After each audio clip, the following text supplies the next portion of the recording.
And now, it's time for another Dice Tower review with Tom Vasel.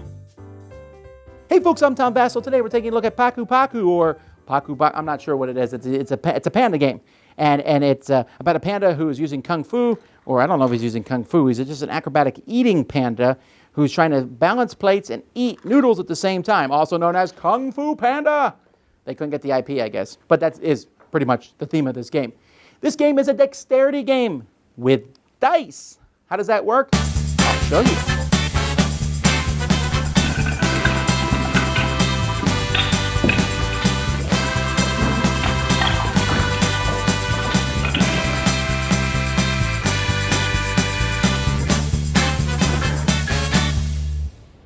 So the game here comes with a bunch of plates. You know, we got the little plates here, we have little bowls, and we have little cups.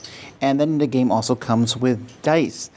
Now these dice have different things on them. They have numbers. There's two ones and a 2. There's 2 green sides, the happy panda, and 1 red side here, the stacking cups. So at the beginning of the game, each person's going to get the dice split between them. So if there are 3 players, the dice will be 2, 2, and 1. If there are 5 players, everyone gets 1 die.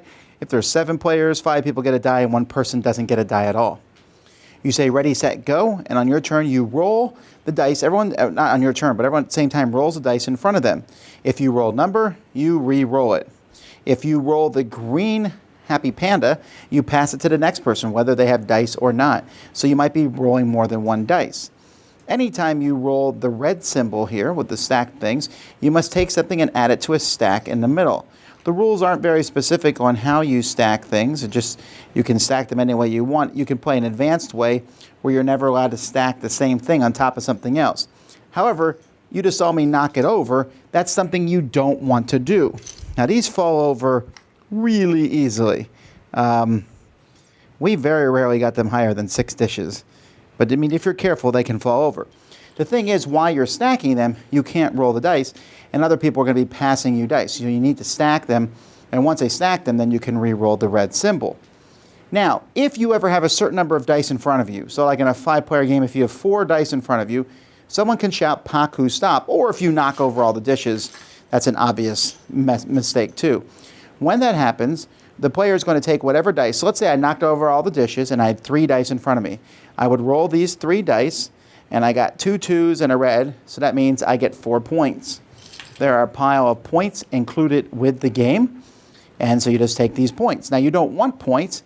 Once someone gets to 10 points, the game is over, and whoever has the fewest points is the winner, although you can adjust the number of points based on players and how long that you want the game to take. Okay, so let's take a look here at the game. First of all, I like the components. You know, when I first opened it, I'm like, these seem familiar, these dishes and things, because they're pretty much the same size that Barbie uses.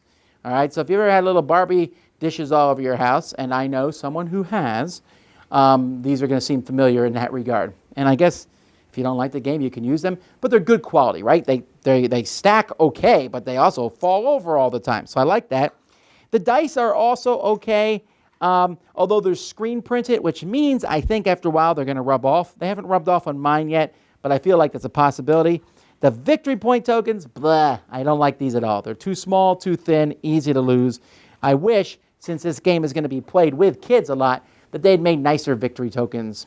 Now, that being said, the game isn't just for kids, it's for adults too. This is a crazy speed game. You're rolling the die as fast as you can and passing it. Roll, pass, roll, pass, roll, pass. Oh, I roll, I got to stack, and I got to stack quickly because if I take my time carefully stacking, more and more dice are going to get passed to me, so I need to move quickly. I love that, okay? And you're like, Tom, I thought you weren't a big fan of speed games. I'm usually not. Speed dexterity, even more so. Speed dexterity where you're passing dice to the next person and making their life more miserable, that I'm on board with.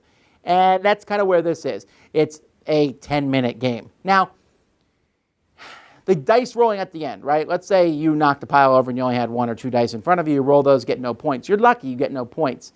That happens a lot. It can drag the game out. So I played some games where that didn't happen. After a while, we're like, all right, first 1 to 5 points ends the game. But other times, the points came in pretty quickly. So you got to keep that in mind. But still, overall, the whole thing is a kind of a silly, filler to play before everything else. And a lot of people are like, I don't know about this one, but it ended up being amusing. Even with a big group, you might just be sitting there laughing at someone else. You have no dice in front of you. Look at Bobby can't stack. Wait, someone just passed me a die. Time to roll. And so you're just rolling, passing, stacking.